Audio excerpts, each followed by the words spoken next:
He never could have done it by himself. He couldn't climb the mountain. He needed to have a friend. He needed to have a team. And if you have a good team as a CISO, this will save the day.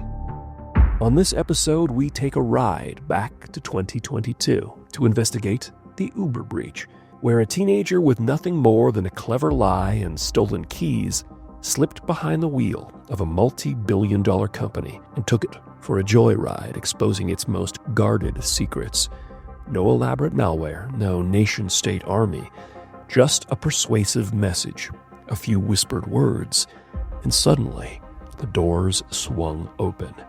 Every control, every alarm, every bright line of defense faded into the rear view. And by the time anyone realized what had happened, they weren't passengers anymore. They were hostages. Joining me on this drive into the dark heart of social engineering is our guest, Ori Stein, CISO at TrustNet, someone who's seen how easily trust can become a weapon. Ori, welcome to the podcast. Before we hit the road, can you tell us a bit about yourself? My name is Ori Stein. I'm in security for like 20 years. I started out as a practitioner, and with time I went up to different roles in cybersecurity, and now today I'm the CISO for Tama Group here in Israel. Great to have you with us. Now, let's begin the investigation. We are in the midst of a ceaseless war, not of bombs or bullets, but of breaches, firewalls, and silent incursions. The targets? Our borders, our banks, our commerce, and the critical infrastructure that underpins a free civilization. The enemy is cloaked in code, fueled by greed, glory, and a desire for chaos. This is the story of the unseen protectors, the nameless generals, the CISOs, Chief Information Security Officers. They are the guardians at the gate, the watchers on the wall, ever vigilant and always listening for the CISO signal.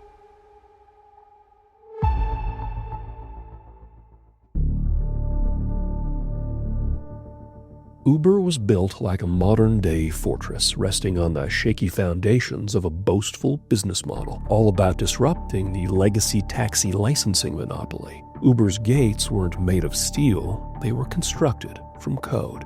Its guardians were policies with names like zero trust and multi-factor authentication.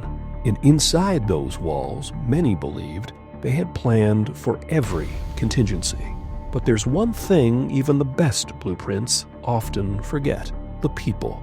Not just insiders with keys, but outsiders who understand how to make those keys turn. In late 2022, something slipped through Uber's digital defenses. Not with a battering ram, not with malware, but with a message. The kind that sounds helpful, urgent, and familiar. What followed wasn't just a breach, it was a gut punch to the tech world's assumptions about what's secure, what's safe, and what a teenager can do with the right words at the right time.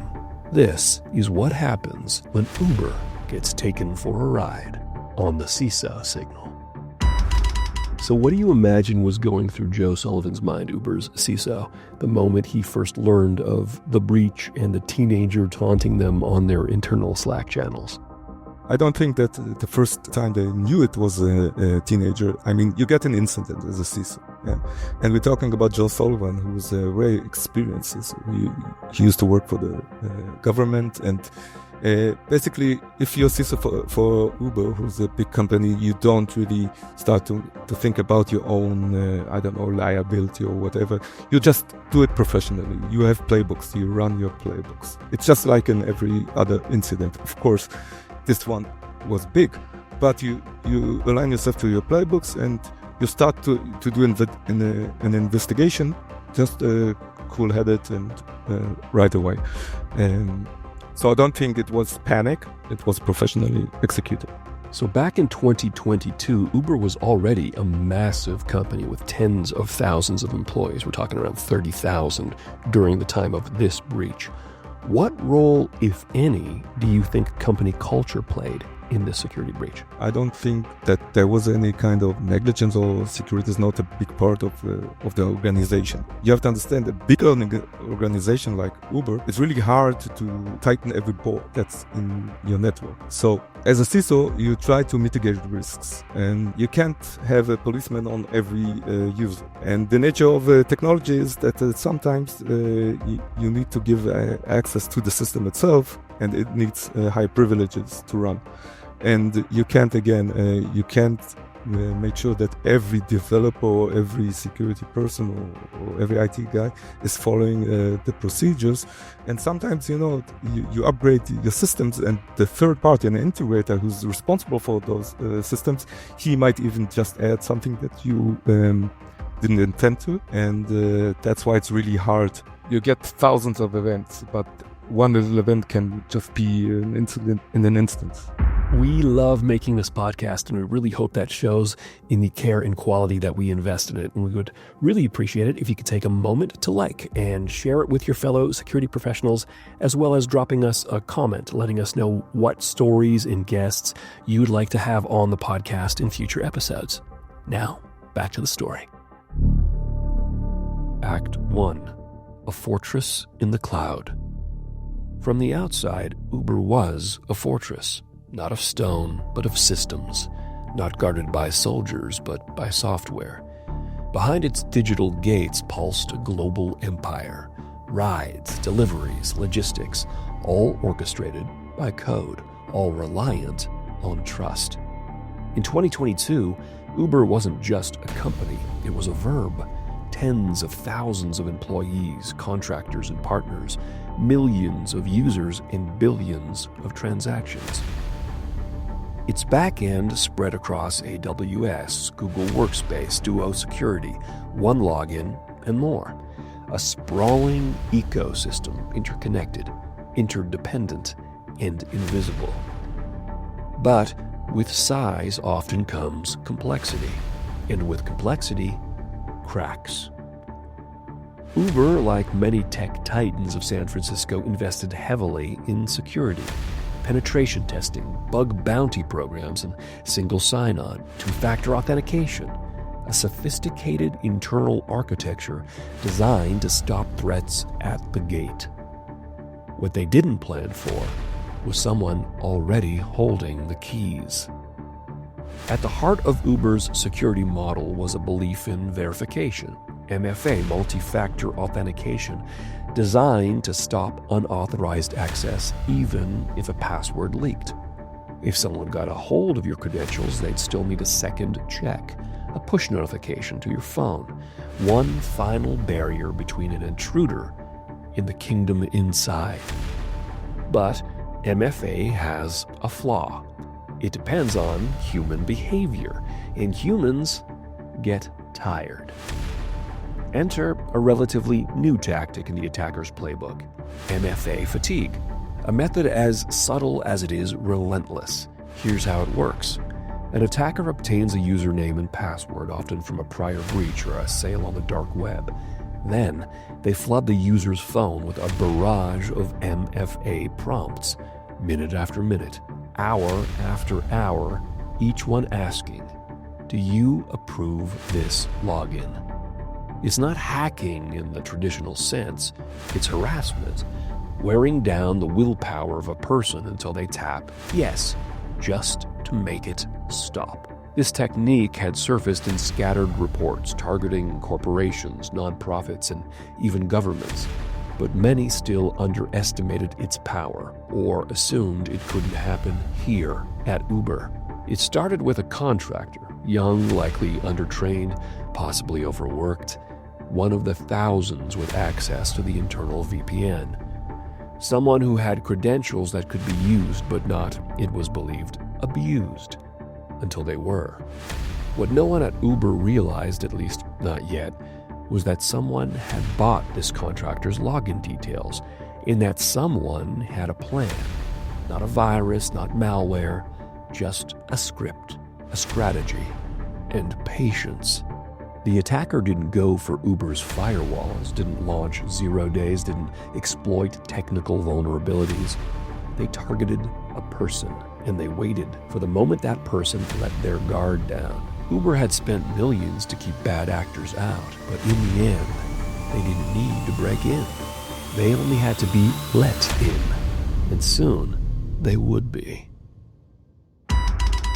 So with a company the size of Uber, the number of alerts that are coming in on a daily basis are going to drown inexperienced SOC team. And the vast majority of those alerts, of course, are just false alarms. They're going to be forgotten as quickly as they pop up. But there's the wisdom that comes with experience and the knowledge that one of those alerts one day could potentially explode into an incident that's going to take down the entire company. What is the weight of that responsibility like for you personally as a CISO?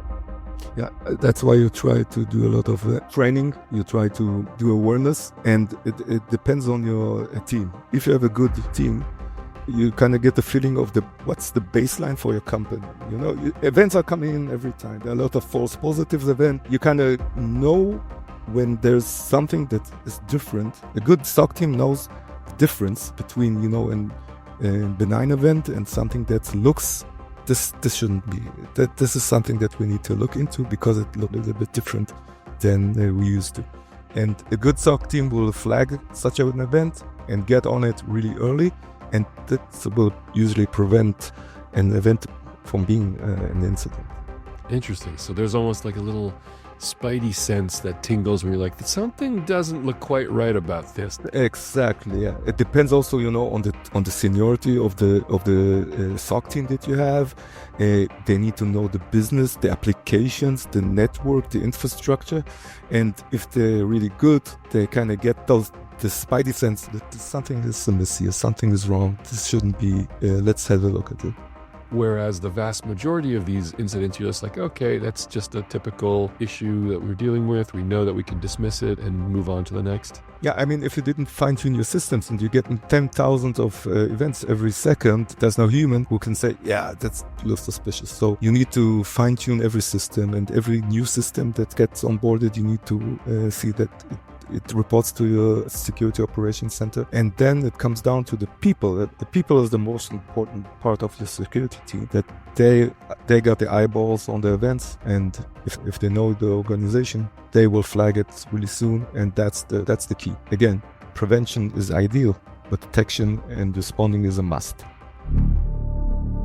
It began the way so many breaches do, not with a bang, but a ping. The contractor, name unknown to the public, forgotten by the company they briefly worked for, was under siege, not by malware, not by a brute force attack, but by the sound of his phone buzzing again and again and again. Each alert was the same. Approve login, ? Yes or no, ? Push notifications designed to protect now turned into weapons of attrition. Uber's security system had been carefully calibrated to assume the best, that a second check would stop an intruder cold. But it hadn't accounted for something more dangerous than malware: exhaustion. And then, as the MFA fatigue wore on, the attacker made their move. A WhatsApp message appeared, professional, polite, concerned. Hey, this is IT. We've noticed some login anomalies. Need your help to resolve them. No menacing threats, no broken English, just reassurance. The kind of social engineering that doesn't raise alarm bells, but dismantles them. The attacker wasn't hiding behind a mask or code. They were playing a role, one that felt helpful, human, and trustworthy. They told the contractor how to approve the login request, explained how to resolve this issue, and nudged him through the steps. And eventually, he tapped yes. At that moment, the attacker's access was no longer hypothetical. It was real. They were inside. But this wasn't a smash and grab. This was reconnaissance.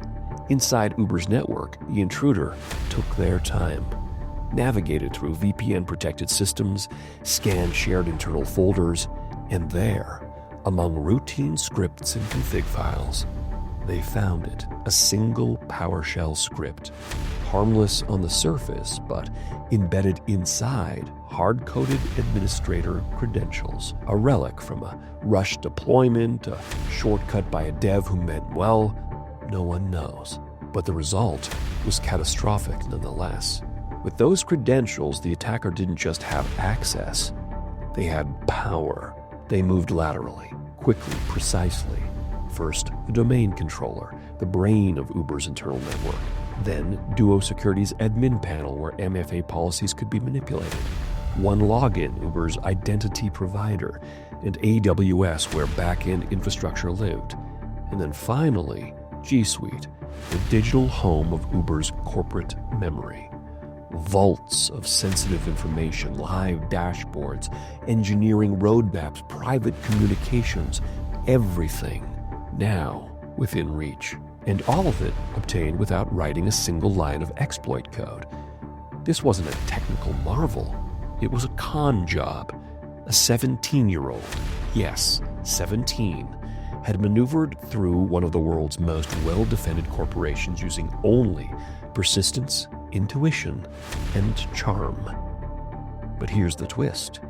Even as the attacker elevated privileges, moved through systems, and exfiltrated data, Uber still had no idea. The alarms hadn't gone off. Security teams weren't mobilized. No blinking red lights on a dashboard somewhere. Just silence. Because the breach hadn't come through a firewall. It had walked through the front door, held open by someone who thought they were being helpful. And behind that open door, the real show was just beginning. So if we're looking for a prevention versus detection sort of analogy here, I'm going to use a popular culture reference, one of my favorite all-time books and movie series, Lord of the Rings. And I've got to think it's better to have Legolas in a bunch of elves up on the castle parapets with bows and arrows taking out orcs from hundreds of yards away, instead of Aragorn and Gimli taking on the orcs after they've already breached the castle gates. Wow, that's awesome. That's awesome. I mean, Frodo, who held the ring, he was always challenged with, something bad is going to happen. He's going to fall to the ring. And he had his friend, Sam, pulled in just at the last moment. He said, get to your senses. And this is a good CERT team because, again, you're always on this edge telling, something's going to happen, and then comes the person who saves the day. Every CISO needs a Sam Wise Gamgee by their side. Yeah, Sam, that's what his name, yeah, exactly. And that's, again, he never could have done it by himself. He couldn't climb the mountain. He needed to have a friend. He needed to have a team. And if you have a good team as a CISO, again, this will save the day. The secret to a CISO success is having a fellowship around them. Oh, that's nice. A fellowship. That's Not many companies have the luxury for full-blown SOC in-house. You're many times even dependent on outsource and MSSPs, which they don't know the business. And it comes down to knowing your systems, the networks, the applications, the users, and the business that you're in. Act 3. The keys to the kingdom. Inside Uber, nothing looked out of place. The dashboards hummed, the metrics ticked forward, and engineers sipped coffee and filed tickets.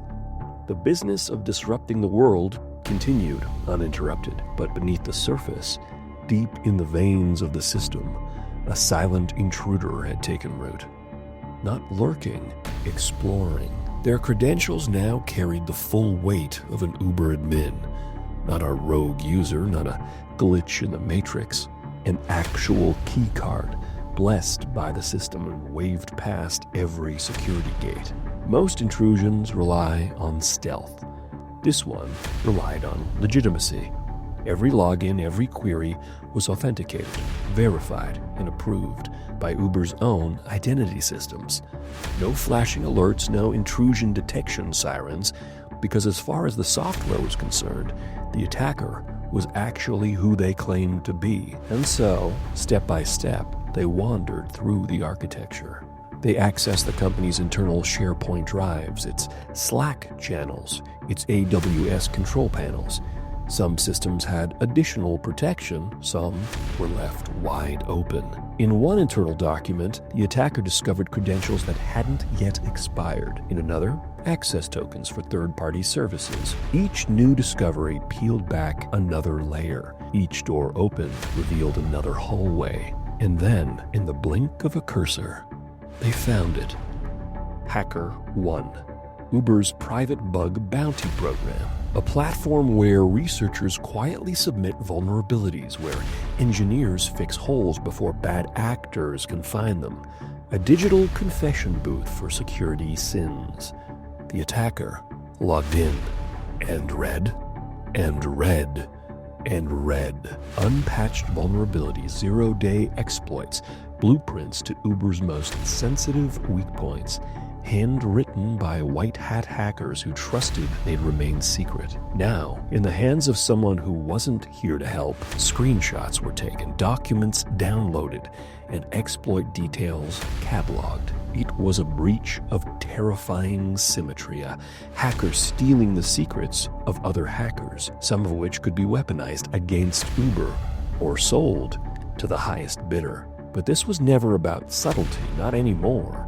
Because next, the attacker moved to Slack, Uber's digital water cooler, a place where projects are born, jokes are traded, and product launches are quietly celebrated. And in the middle of a routine afternoon, the attacker introduced themselves.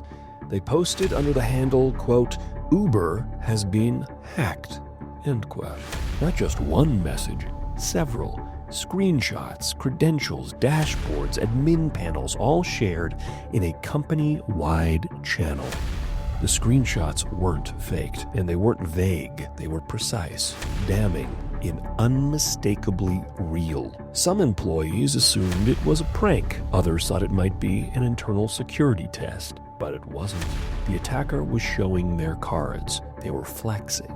And behind the scenes, Uber's security team began scrambling, slowly at first, then with a rising sense of dread. The scale was incomprehensible, the scope unthinkable. The attacker had gotten into places that should have been unreachable. They'd bypassed systems designed by some of the most advanced security teams in the world, and they'd done it without malware, without ransomware, without deploying a single exploit. They'd done it with psychology.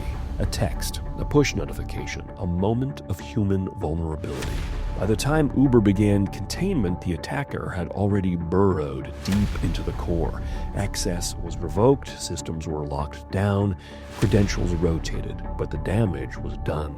What began with a tired contractor tapping approve had now exploded into a full-scale security incident that spanned departments, platforms, and continents. A teenager, 17 years old, had paralyzed a tech titan, and he was only just getting started. Do you think it's possible that a more strategic multi-factor authentication configuration could have changed the outcome for Uber? If you look at the event, basically it was a social engineering event. So, there's this scam going on for decades, the Nigerian scam, yeah? So you get this email saying, "I'm a prince from Nigeria, I just inherited a lot of money and I need your help." There's no way a technical solution can prevent this kind of stuff, because if I come to you and say, "Listen, I'm doing really bad and can you help me out with $1,000?" and you give the person the $1,000, then there's no technical way to prevent something like this. Only, it's awareness and talking to the users and educate the users that this shouldn't happen. So social engineering is really hard to combat in technical ways. It's only possible to do it in awareness. And the person itself, in the Uber case, he did good. I mean, he didn't. He got bombarded to accept an authentication request, and he didn't do it. But the attacker contacted the same person over, I think it was WhatsApp, and just said, "Listen, I'm from the help desk, and isn't it true that your phone is getting bombarded with MFA requests?" So I said, "Yeah, sure. Yeah, it's happening. Yeah, we know exactly what the problem is. You need just to accept it once, and we will take care of the rest." That's the attack, and the attacker got in. So what are your options in this kind of case? So you do try to layer your defenses. So someone got in using a social engineering attack. So let's make it harder for them to move laterally, inside the system. And they had great layers of defense. But then you come again to just a little mistake, and that little mistake was having credentials hard-coded in code who were accessible to everyone. So that's the next question. Why is storing hard-coded credentials and scripts still such a common failure point? Sometimes it's a technical limitation. Sometimes it's do it just to upgrade the system, and then we will erase it, and then you kind of forget about it. And sometimes it's just to make life easier. Security is hard, and even for administrators, and you have so many systems to take care of, and people like to automate their jobs. So why not run a script that does it for you? The problem is that if you don't think in the risk level and you say, okay, I'm doing it for convenience or to be faster and not do it every time manually, you need to think about the risks. And many times these kinds of risks don't even come to the CISO. It's a risk that same IT guy who's not a security guy, or DevOps who's not a security person, they will assume the risk. And here lies the problem. These are not security guys, and they don't think in terms of risk. They think in terms of productivity and giving the business what it needs to get it going or to keep it going. So as someone who builds global security programs, what's your take on how Uber could have spotted lateral movement sooner, if at all? So again, it comes down to the defense in depth or layer defense. Okay. So you need to make sure, you need to think about risks. So what happens at every point of interactions, how a bad guy can get inside of your network. And lateral movement is really, it's really challenging to defend it because usually companies have a hard outer shell, but the inside is squishy. That's just the reality. You have legacy tech, you have new systems, you have complex systems. And you can't really separate the internal network from everything because, again, you try to be productive. It's really hard to balance productivity with security. So from the outside, you always want to have a hard shell, and from the inside, you try to mitigate risks. And the reality is you can't do it every time for every system, and that's why it's hard to prevent lateral movement. Again, it comes down to detecting. Detection is key. If you're able to detect lateral movement, you cannot prevent it, but if you detect it, then you are able to respond. In this case, they just used the usernames and password. They were clear text. So they just logged in as a regular user, and you can differentiate your administrators from the hacker if they got a high privilege access. What's your take on the fact that this attacker, it seemed, wasn't interested in ransom, wasn't interested in destruction, was just kind of interested in gloating and making it very public very early on. I mean, on the Slack channels, they were taking screenshots.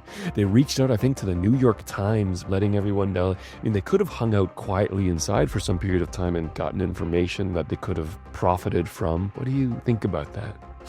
I think the group that is responsible, the person, he was part of Lapsus. And Lapsus are kind of teenage, let's call it teenage, very knowledgeable, but they're teenagers, basically. And they just want to be on the news. They want to be the 90s hackers. Like, I want to see what I did affect the real world and just be on the news. Wow, I managed to breach Uber. That's a cool story I can tell my friends over Slack channels. Yeah, I did it. Yeah, I'm responsible for it. And I don't think they are really like those hardcore gangs that are looking to make a lot of money. It was more like a reputational thing. Listen, I'm part of the group and look what I did. Act 4. The Ghost in the Gears. The building blocks of any modern company are made of code. APIs, tokens, dashboards, and credentials. Invisible scaffolding that powers everything from logins to logistics. And Uber had plenty of it. Layers upon layers of systems and services and third-party integrations. A digital skyscraper built on the speed of ambition. But no matter how tall the structure, no matter how clean the code, the foundation is always human. And now, a ghost moved through that foundation. uninvited, unseen, and unstoppable. What began as a quiet infiltration had exploded into an open parade of compromise. One system after another, waving the attacker through as though they were wearing an Uber badge and a company-issued hoodie. He pivoted across environments from AWS to G Suite to OneLogin to Duo. He touched the domain controller, the security consoles, the internal admin tools once reserved for only the most trusted employees. He didn't need to guess passwords, and he didn't need to brute force logins. He had the golden ticket, granted not by force, but by faith, because somewhere along the way, trust had become the soft underbelly of cybersecurity. A help desk request, a name that sounded familiar, a tone that sounded just convincing enough. That's all it took to turn an ordinary employee into an unwitting accomplice. But the attacker didn't stop at access. He wanted an audience, and now he had one.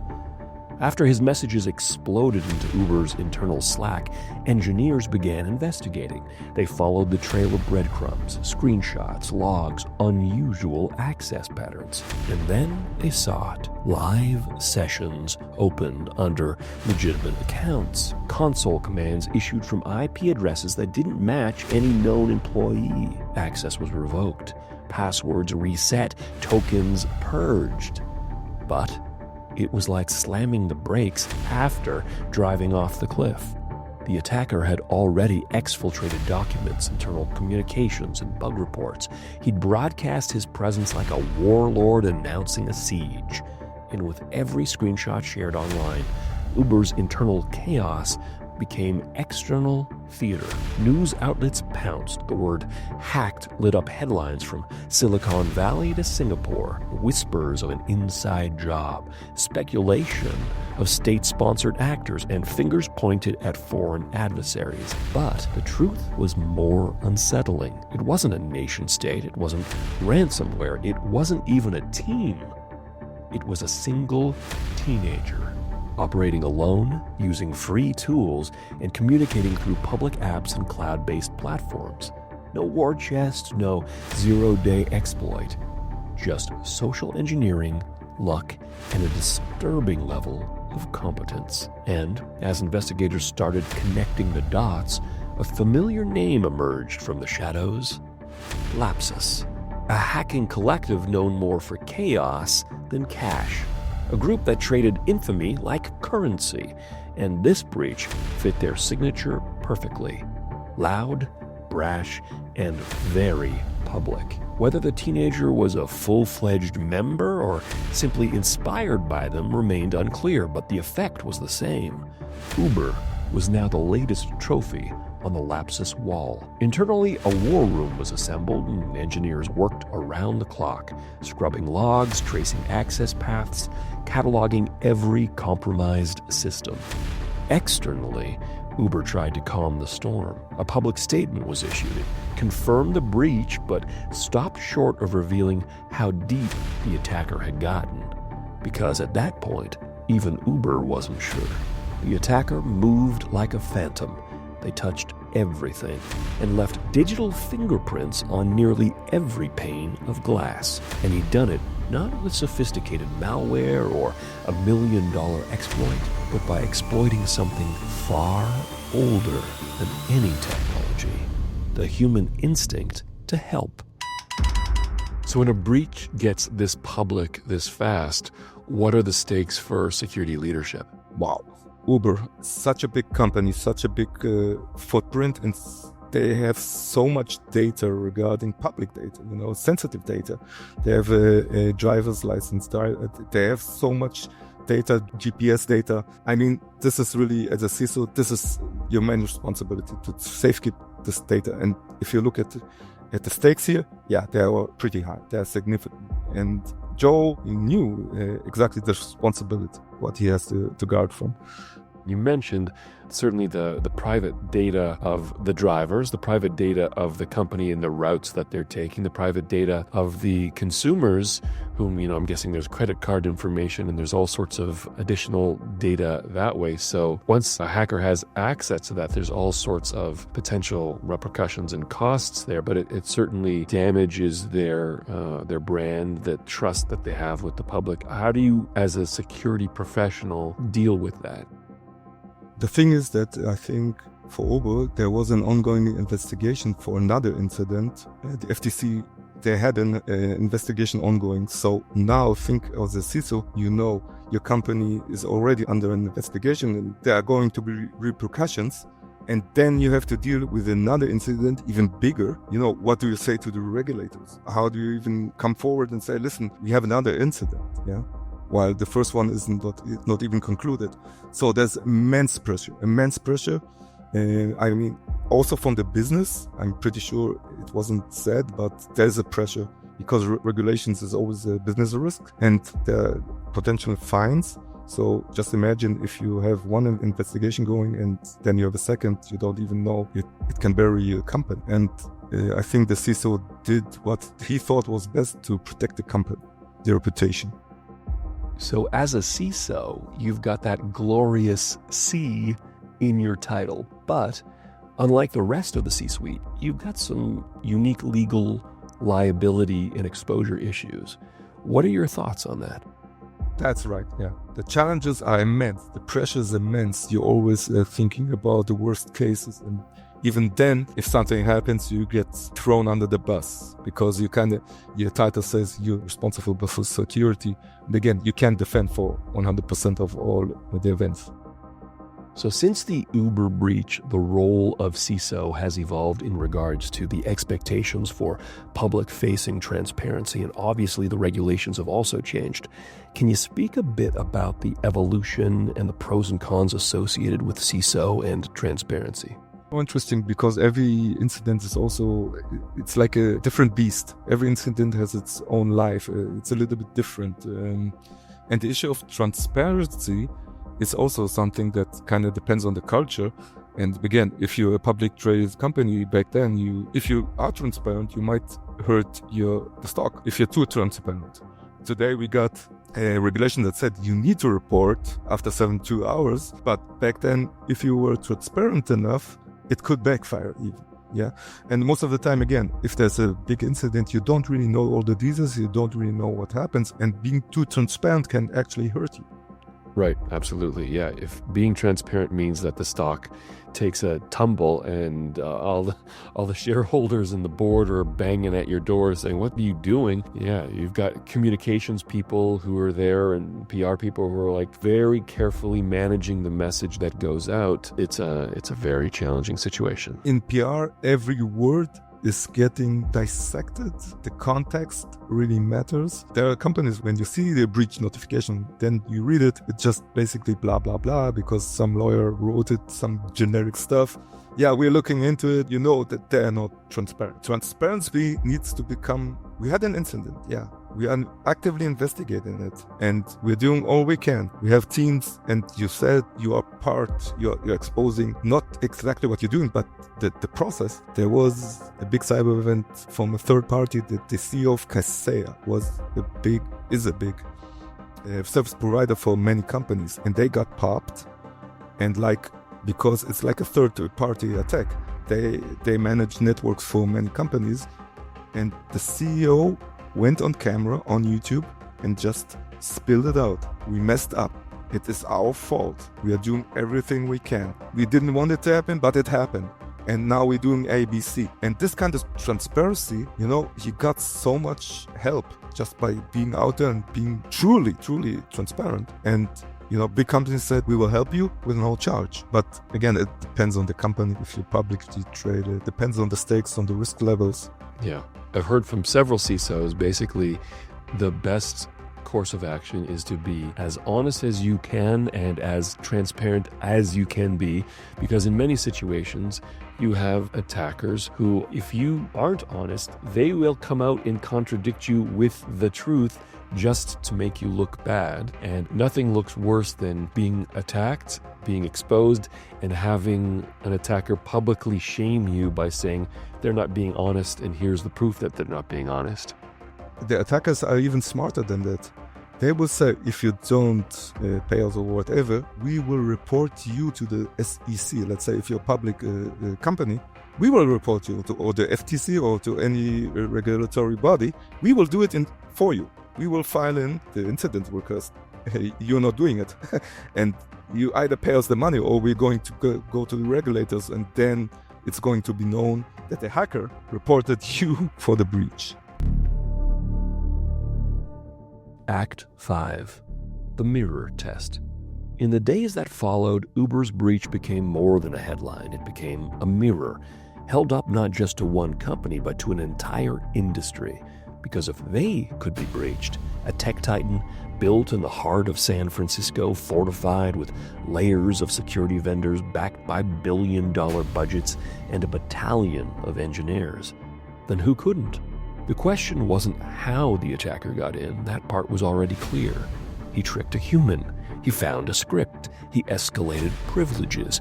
He walked right through doors that were supposed to be locked. No, the real question was, how many other companies were holding their doors open for hackers as well? The Uber breach didn't expose just Uber. It exposed the assumptions we've all been making. That 2FA is enough, that VPNs are secure, that if you just buy the right tools, compliance will turn into protection.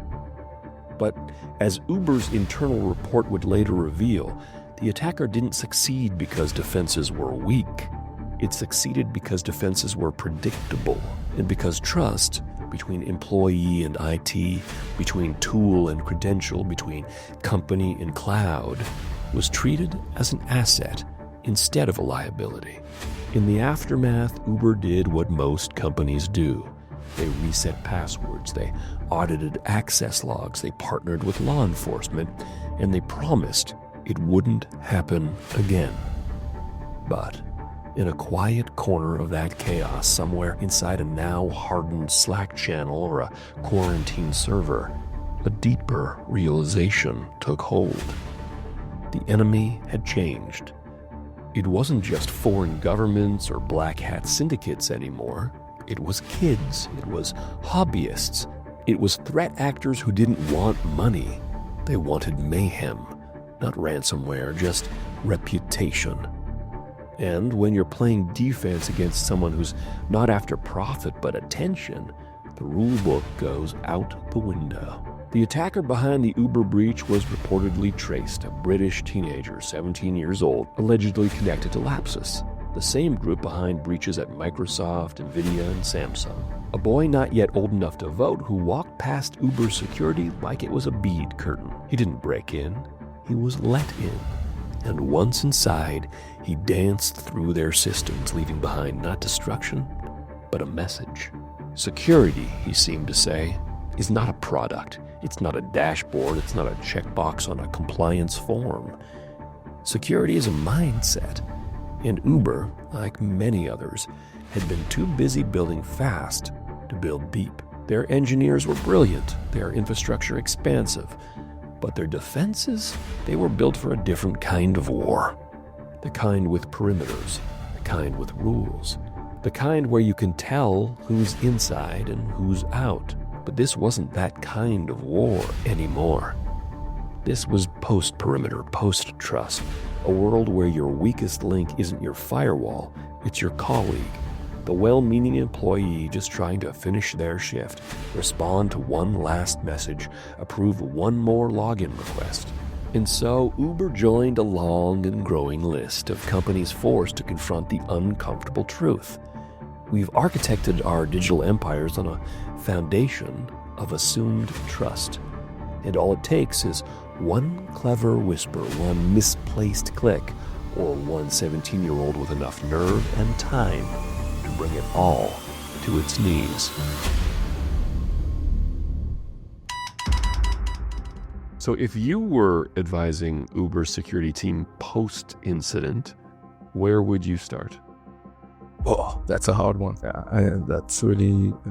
and again, we're talking about hindsight. And hindsight, everything, kind of looks great and rosy. I think if you dissect the incident and you try to boil it down to the root cause was social engineering. That's where it started.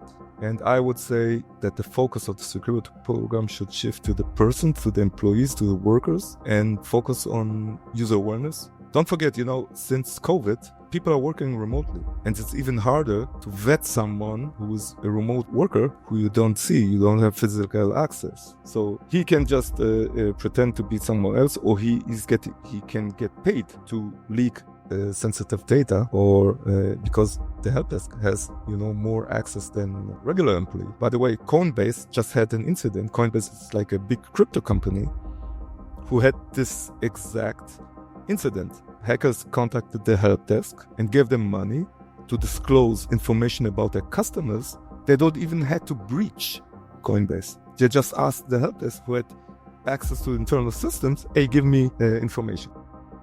So speaking of weak links, how does this event reshape the way that you think about vendor sprawl and software as a service visibility? There's a whole industry trying to solve this problem right now. There is no way where you can vet third parties to have the same security posture as you. It's almost impossible, because how it works today is that if you have a critical vendor, you send them out security questionnaires and they fill it out, and then you kind of file it and say, okay, let's pray. Because you don't have the visibility in their systems to see if something bad is happening at their part, what might affect me. Today, most companies are reliant on third parties, just as companies are reliant on remote work. Again, it's an industry-wide problem with no solution.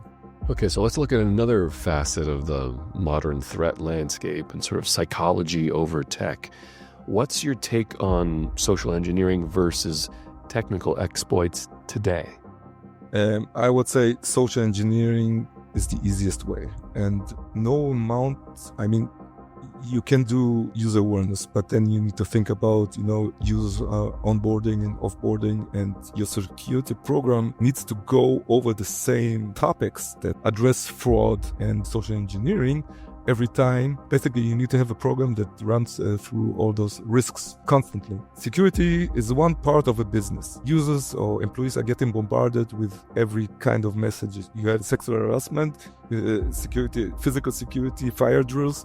And then you have the security awareness, where if you need to do it correctly, it should be micro-learning. So the employee doesn't feel like he's getting bombarded with do this half an hour security awareness program where you go to sleep or just click play and I'm leaving the screen and come back just to get my 100%.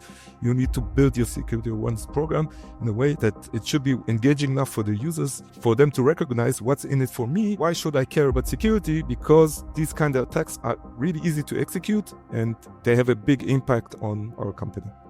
So how do you build a culture that resists attacks like that? You try to make it as less painful for the user. You still got your phishing tests that kind of shoots for the whole company.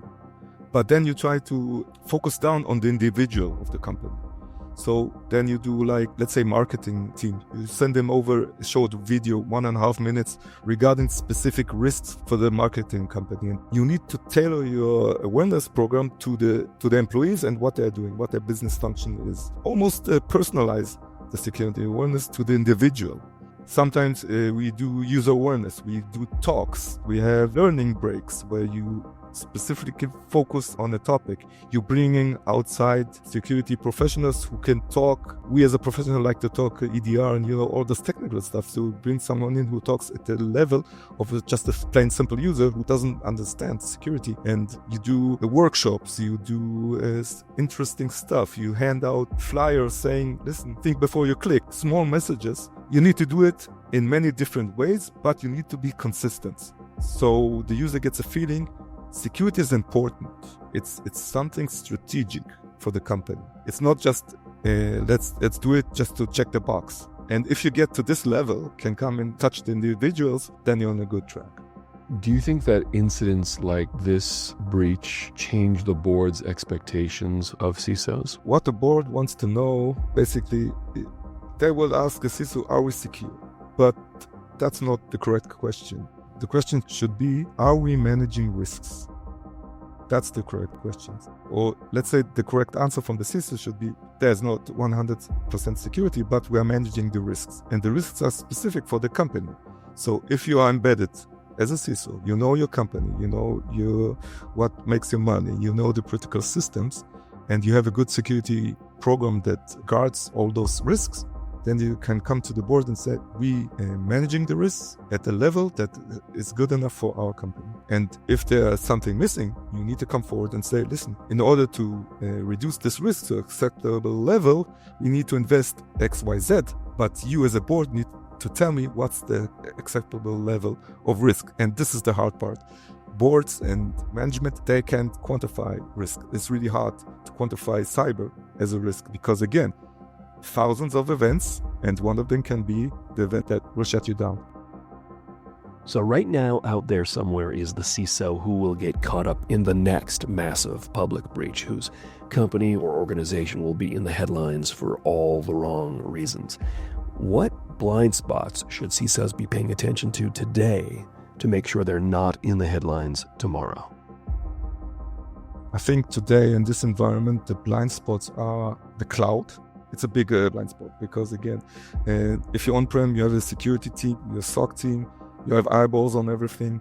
In the cloud, it's a different game. Usually who runs the cloud, they are not even security, they are developers who run the cloud, and you don't have visibility as a security team what's happening in the cloud. Second thing is that the attacks today are based on, you have a lot of integration of applications that talk to one another using APIs. And again, it's code-based. If someone hard-coded an API key, it's really hard to find such a weakness, and users on the attackers are just stealing the API keys and basically logging in or doing whatever they want. It's really challenging today. There's a phrase in the security community that says, hackers, they don't try to breach you, they log in. They just steal your cookies. Everyone is using browsers. If you're in the cloud, you're using the browser. And if I'm able to steal your cookies, I just take them and I can log in, even if you have multi-factor authentication. Ori, thank you very much. It's fantastic. I'm so grateful to have you on the show. It was a great conversation. And listen, Jeremy, it really was a pleasure just meeting you, talking to you, and what you're doing is really awesome. I really hope that this thing gets like a rocket. Thanks again, Ori. And now for our closing. After the fall. Cybersecurity often feels like a game of upgrades. Stronger firewalls, tighter policies, new acronyms, new vendors, a never-ending race to stay a few steps ahead.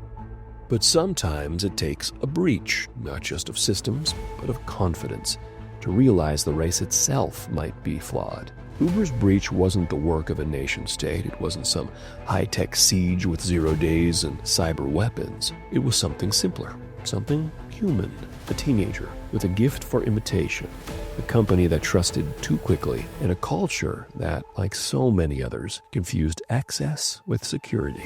The tools worked as designed, the alerts went out, the systems responded, but by the time the rules kicked in, the intruder had already rewritten them. We want our villains to wear masks and wield code like sorcery, but the truth is, the most dangerous attackers aren't magicians. They're illusionists. They make you look over here, while the real damage happens somewhere else. In Uber's case, the breach began with a push notification and ended with a post in Slack. Somewhere between those 2 points, $1 billion security stack was made irrelevant by a few lines of PowerShell and a well-timed message on WhatsApp. And yet this story isn't about Uber. It's about what happens when we assume we're safe, when we mistake complexity for strength, when we forget that the hardest problems don't live in code. They live in people, because you can't patch human nature. You can only prepare for it, design around it, and build systems that expect failure instead of just hoping to avoid it.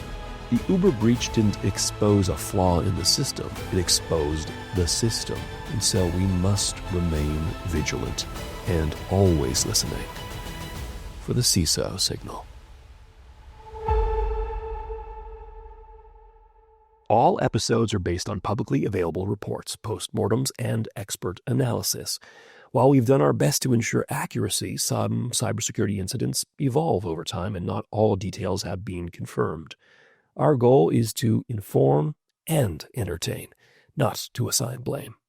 Where facts are unclear, we've used cautionary language, and we always welcome your corrections. Thanks for listening to the CISO Signal.